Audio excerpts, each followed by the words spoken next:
సిరియాలో అసద్ శకం ముగిసింది. తిరుగుబాటుదారులు దేశాన్ని స్వాధీనం చేసుకున్నారు. అధికారం కోల్పోయిన అసద్ దేశం విడిచి పారిపోయారు. డమాస్కస్తో పాటు పలు నగరాల్లో అసద్ విగ్రహాల్ని ధ్వంసం చేశారు రెబల్స్.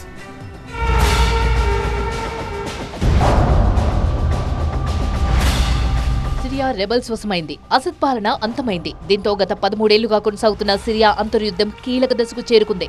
వారం రోజుల నుంచి తిరుగుబాటుదారులు ఒక్కొక్క నగరాన్ని స్వాధీనం చేసుకుంటూ రాజధాని డమాస్కస్ దిశగా దూసుకొచ్చారు. ఇప్పటికే రాజధాని శివారు ప్రాంతాలు వారి ఆధీనంలోకి వెళ్లాయి. సిరియా అధ్యక్షుడు బషర్ అల్ అసద్ దేశం విడిచి వెళ్లిపోయారనే ప్రచారం జరుగుతోంది. అసద్ ప్రయాణం చేస్తున్న విమానం కూలిపోయినట్టు కూడా సోషల్ మీడియాలో పుకార్లు షికార్లు చేస్తున్నాయి. అసద్ తండ్రి సిరియా మాజీ అధ్యక్షుడు హాఫిజ్ అల్ అసద్ విగ్రహాలను పెకిలించి రోడ్లపై ఈడ్చుకెళ్తున్న దృశ్యాలు సంచలనం రేపుతున్నాయి. డమాస్కస్ నగరంలో ఉన్న విగ్రహాలను ధ్వంసం చేసిన ఆందోళనకారులు సాయుధ తిరుగుబాటుదారులకు స్వాగతం పలుకుతున్నారు. సిరియాలో 50 ఏళ్ల నిరంకుశ పాలన అంతమైనట్టు రెబల్స్ ప్రకటించారు.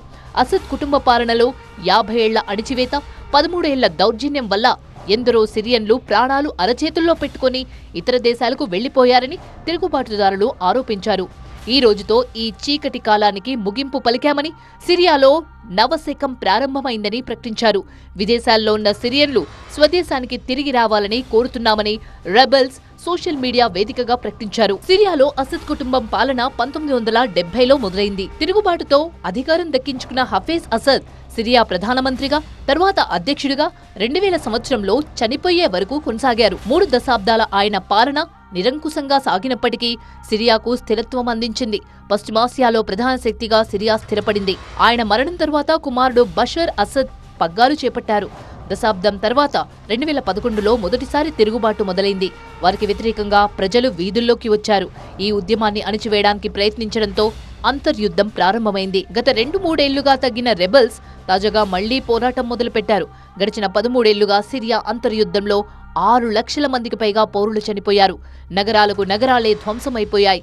పలు పట్టణాలు, గ్రామాలతో పాటు ప్రభుత్వానికి సంబంధించిన కీలకమైన భవనాలను తిరుగుబాటుదారులు ఆధీనంలోకి తీసుకున్నారు. హయాత్ తహారీర్ అల్-షమ్ నేతృత్వంలోని తిరుగుబాటుదారులు సిరియా రాజధాని డమాస్కస్ ను చుట్టుముట్టాయి. SYR 9218 అనే రష్యా తయారీ IL-76 విమానంలో అసద్ దేశం వదిలి వెళ్లినట్టు సంబంధిత అధికారులు పేర్కొన్నారు. దీంతో రెబల్స్ సిరియాకు స్వేచ్ఛను ప్రకటించారు. సిరియా సరిహద్దుల నుంచి వేలాది మంది దేశం విడిచి పారిపోతున్నారు.